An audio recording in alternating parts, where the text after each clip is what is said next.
नीचे की side fake out दिया, ऊपर भाग गया, और अब ये नीचे की साइड फेक आउट देगा और हर बार ऊपर भागता रहेगा। तो रीटेस्टिंग नीचे आती रहेगी, बुलिश पैटर्न दिखते रहेंगे। एग्जाम्पल के तौर पे बुलिश एनगल्फिंग जैसे आपको अभी दिखी थी, यहाँ पर मॉर्निंग स्टार दिखा था आपको, दोबारा बुलिश एनगल्फिंग दिखी थी, ये सब चीजें। अगर इसके अगर ये इसके जैसा कोई दोबारा अगर बने और वो नेगेटिव हो जाए थोड़ा सा, तो फिर मार्केट नीचे आने शुरू हो जाती है, फिर मार्केट में ऊपर की साइड फेकआउट मिलता है, नीचे आने लग जाती है। हर बार पैरेलल चैनल्स के साथ यही कहानियां होती, हर बार यही कहानियां होती।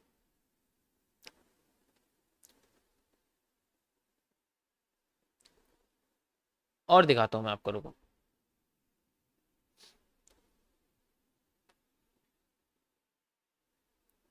आ, ये देखो, ये तो बिल्कुल साफ है, इसमें तो कोई दिक्कत नहीं है। ये देखो,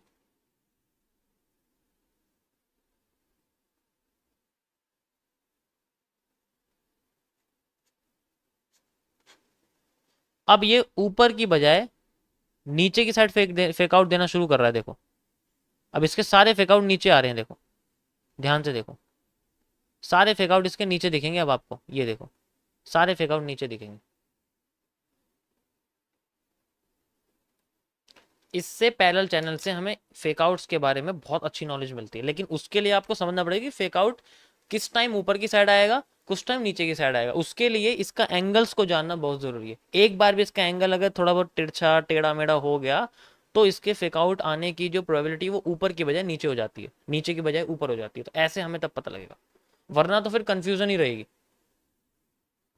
मैं भी तुम्हें पूरा बिल्कुल जो है क्लियर एनालिसिस करके दिखाऊंगा इसका, किस तरीके से होता है, कैसे हम लोग इसको समझते हैं।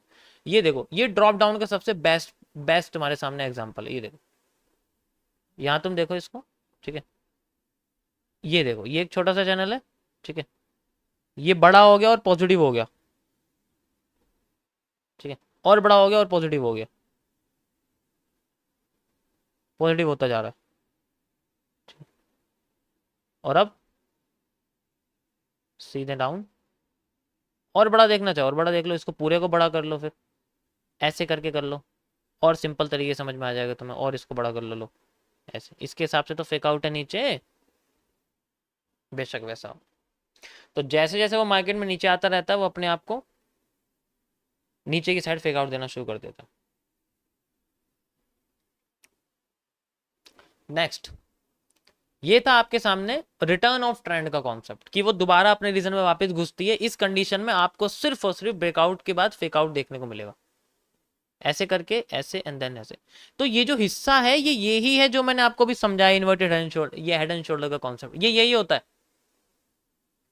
जो फेक आउट के बाद जो पैटर्न बनता है, वो बेसिकली यही नमूने बनते हैं वहां जाके, ये छोटा सा हिस्सा ही वहां बन जाता है हर बार। अब अगर ऐसे आ रही है मार्केट, ठीक है, नीचे की साइड फेक आउट दे रही है तो ऊपर जाएगी, तो फिर इस तरीके से। तो यहाँ जो ये तीन पैटर्न्स बनते हैं, वो बेसिकली ये ही है, समझ रहे हो। तो पूरे चैनल को कनेक्ट करने के लिए ये 4 पॉइंट कनेक्ट करने पड़ते हैं हमें, ऑटोमेटिकली आगे और पीछे दोनों का चैनल अपने आप कनेक्ट हो जाते हैं। ट्राई करके देखना, तुम पता लग जाएगा तुम्हें। मैं हर बार कनेक्ट नहीं करके दिखा सकता, मैंने नोटिस करी चीज, इसलिए मैं तुम्हें बता रहा हूँ। ये स्टार्टिंग में मैंने इसलिए बताया था, मैं जो भी तुम्हें एक्सप्लेन कर रहा हूँ स्टार्टिंग में वो पहले ही कर देता हूँ, ताकि बाद में चीजें कनेक्ट हो जाए। सेम कहानी बुलिश फ्लैग के साथ होती है, बिल्कुल सेम। अब एक और इसके मैं आपको बताता हूं, पैरेलल चैनल का दूसरा। अब समझो, ये है थोड़ा सा कॉम्प्लेक्स है, इसे समझने के लिए आपको थोड़ा सा ना मार्केट में स्विंग्स के बारे में समझना पड़ेगा।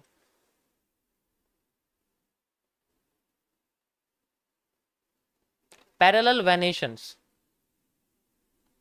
देखो ये जैसे पत्तियों में होता है ना, उसका नाम है, तुम्हें याद हो जाएगा। जब पत्तियों के अंदर वेनेशंस होती है ना, रेटिकुलेट और पैरेलल वेनेशन। रेटिकुलेट तो टेढ़ी मेढ़ी होती है, जैसे नीम के पत्ते के अंदर लाइंस होती हैं, टेढ़ी मेढ़ी होती हैं।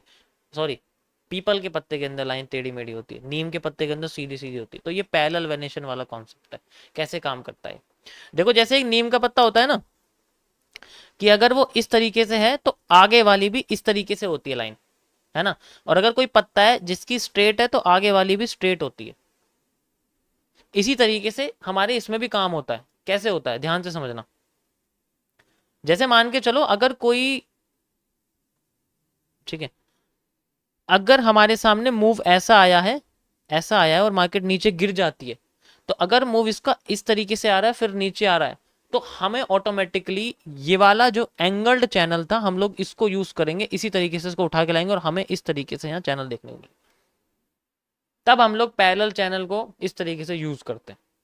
ऑटोमेटिकली हमें हमारे पॉइंट जो है ना इसके अंदर कनेक्ट होने लग जाएंगे, और जब एक भी पॉइंट के बाद फेक आउट होगा वो हमारे लिए रिवर्सल होगा मार्केट का। तो चैनल्स को हमें अगले ट्रेंड में एंगल्स के साथ भी इस तरीके से यूज करना पड़ता है। वो लौट के वापस दोबारा जगह वापस तब आएगा, कैसे देखो, लौट के कब आएगा, रिटर्न ऑफ ट्रेंड अभी इसमें कैसे होगा कि जैसे एक चैनल है, ठीक है, वो इस तरीके से मार्केट बनती है और फिर ब्रेकआउट दे देती है, ठीक है, फिर नीचे आती है, फिर ऊपर जाती है, फिर नीचे आती है, फिर ऊपर जाती है, ऐसे करके फिर दोबारा इस रीजन में जब वापस आती है तो वो इसी एंगल के साथ अपने आप को फ्लोट करती है और ये पूरा हिस्सा एक बन जाता है फेक आउट। ठीक है, ये बन जाता है एक फेक आउट। निफ्टी का 5 जून का देख लो, वो सेम बिल्कुल ऐसी बना हुआ है, वहां पूरा एक पैरेलल चैनल है। जब 5 जून का क्रैश आया था इलेक्शन के दिन का, वो ये ऐसा ही पैटर्न बना था, वहां पर डब्ल्यू जैसा ही पैटर्न बना था। तो वो अपने चैनल से बाहर निकल गई थी और दोबारा उसी चैनल में दोबारा आगे के फ्लोट करने लग गई थी। तो उसको वेनेशन बोलते हैं, वो उसी लाइन में दोबारा उसी जगह पे वापस आने लग जाती है, दोबारा उस जगह पहुंचने लग जाती है। देखो ध्यान से, तो मैं निफ्टी में दिखाता हूँ, वो सबसे बेस्ट एग्जांपल है, उसमें कई सारे कॉन्सेप्ट यूज हो जाते हैं, सबसे बेस्ट है। ये देखो मैंने तुम्हारे सामने बना के भी रखा हुआ पहले से, ये देखो साफ तुम्हें, वो अपने चैनल से बाहर निकलती है, दोबारा जाती है, फिर नीचे आती है, फिर उसी चैनल में फ्लोट करने लगे। तो हमें अलग से चैनल बनाने की जरूरत नहीं पड़ती, इससे हमें दोबारा से जो बॉटम के जो बुलिश पैटर्न्स होते हैं वो दिखने लग जाते हैं। एग्जैक्ट यहाँ देखो, इससे फायदा क्या होता है, इससे हमें री एंट्री मिलती है, यहाँ पर यहाँ पर यहाँ पर ये री एंट्रीज तो पता चलती है, हमें अलग से कोई चैनल बनाने की जरूरत नहीं पड़ती, लेकिन इसके लिए पेशेंस चाहिए होता है। इससे पहले भी बना हुआ है यहाँ पर देखो, सिर्फ यही नहीं है निफ्टी में, ये देखो इससे पहले भी यहाँ बड़े लेवल पे बना हुआ है। ठीक है, ये देखो, ये पूरा का पूरा पैटर्न आपको दिखेगा यहाँ पर, पूरा का पूरा यहाँ पैटर्न आपके सामने छपा हुआ है एकदम। कैसे, ये देखो, देखा, ये बाहर निकल गई थी इस रास्ते से, दोबारा यहाँ आई, हमें रिवर्सल मिला, बॉटम पे आई, फिर रिवर्सल, ऊपर गई, फिर रिवर्सल, फिर रिवर्सल, फिर रिवर्सल, यहाँ पर आई, फिर रिवर्सल, इसके हिसाब से यहाँ पर रिवर्सल। यस, इतना कॉम्प्लेक्स नहीं है, बस मैं तुम्हें चैनल का फेक आउट ब्रेकआउट समझा रहा हूँ और ये समझा रहा हूँ कि इसको कंटिन्यूस में कैसे यूज करना है, कंटिन्यूस कैसे यूज करते हैं हमेशा। ठीक है, या समझ आ गया सबको गाइस? सो थोड़ा सा है ये, बस हेल्प करता है आपको, हम आपके एनालिसिस को कंटिन्यू करने के लिए, री एंट्रीज क्रिएट करने के लिए। देखो मैं बता दूं पहला चैनल का यूज कहाँ होता है, पहले तो मैं मेरा क्या कॉन्सेप्ट है इसको यूज करने का। पैरेलल चैनल का यूज किया जाता है अगर हमारे पास, अगर मुझे किसी जगह पर मल्टीपल एंट्रीज क्रिएट करनी है। देखो एक कॉन्सेप्ट होता है जिसको हम लोग बोलते हैं डिके ट्रेडिंग। इंस्टीट्यूशन के कॉन्सेप्ट्स के अंदर एक डिके ट्रेडिंग होता है। इसके अंदर क्या होता है कि ये कभी भी एक बार में ज्यादा अमाउंट नहीं लगाया जाता, ऐसे चैनल्स को ढूंढा जाता है जहां पर इंक्रीजिंग अमाउंट में, अगर मार्केट में असेंडिंग चैनल्स बने हुए, असेंडिंग चैनल यानी कि इस तरीके से होता है, तो इंक्रीजिंग अमाउंट में इन्वेस्टमेंट की जाती है। जैसे यहाँ पर $1 मिलियन, यहाँ $2 मिलियन, यहाँ $3 मिलियन, यहाँ $4 मिलियन, 5, 6, इस तरीके से। और जब मार्केट ये चैनल ब्रेक कर देती है, रिवर्स होने वाली है, यहाँ पर सारी की सारी पोजिशन को क्लोज कर दिया जाता है, इस तरीके से होता है।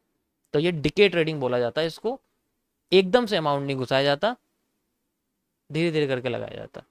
और इसी के लिए ये पैरेलल चैनल का यूज करते हैं कि अगर मार्केट दोबारा से इस जगह नीचे आ गई और दोबारा फिर यहाँ इस चैनल में घूमने लगी, दोबारा से डिके ट्रेडिंग शुरू हो जाती है। उतने अमाउंट धीरे धीरे धीरे धीरे करके लगाते हैं और लंबे मूव्स पकड़े जाते हैं छोटी इन्वेस्टमेंट के साथ, क्योंकि जब बड़ी इन्वेस्टमेंट होगी तो छोटे मूव पकड़ेंगे, उसमें कैंडल बहुत बड़ी दिखेगी। समझ आ रहा है सबको? तो ये था गाइस आज का आपका चैनल का कॉन्सेप्ट, ज़्यादा बड़ा नहीं है, बस सिंपल सा आपका जो है ये सब होता है। ठीक है, देखो सिर्फ फ्लैग और इन्वर्टेड और नॉर्मल हेड एंड शोल्डर का पैटर्न है जिसके अंदर हम पैरेलल चैनल्स को यूज़ करते हैं, बस, और किसी में पैरेलल चैनल नहीं